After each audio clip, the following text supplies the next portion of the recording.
So why are relative atomic masses useful? Well, they can be used to determine the percentage composition of an element in a compound. First, you work out the relative amount of each element in the relative formula mass of the compound. For example, carbon dioxide has a relative formula mass of 44. So carbon dioxide contains 12 divided by 44 parts carbon and 32 divided by 44 parts of oxygen. Now you're probably wondering where we're getting the number 12 for carbon and 32 for oxygen from. Well, if you go back to relative atomic masses, the relative atomic mass of carbon, as shown in the periodic table, is 12 and that of oxygen is 16. But looking at the formula of carbon dioxide, there's 1 atom of carbon to every 2 atoms of oxygen. So changing this to a percentage composition gives us 27% of carbon and 73% of oxygen.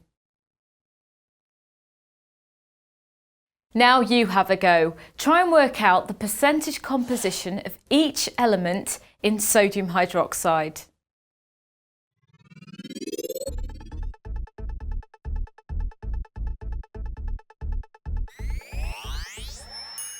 How did you do?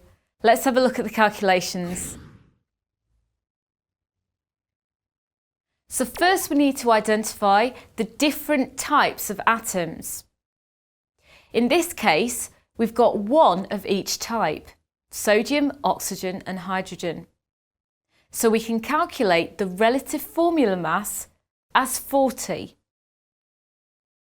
So we take the relative atomic mass of sodium, divide it by the relative formula mass of sodium hydroxide, which is 40, multiply that by 100 because we're trying to calculate a percentage here, and that will give us 57.5%.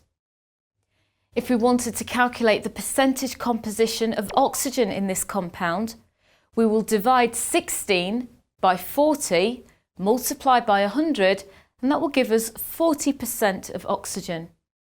And finally, let's work out the percentage composition of hydrogen in sodium hydroxide.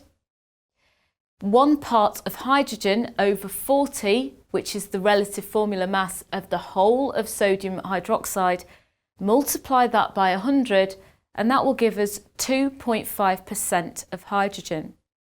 And just to verify that these values are correct, you can add them all together and they should all add up to 100.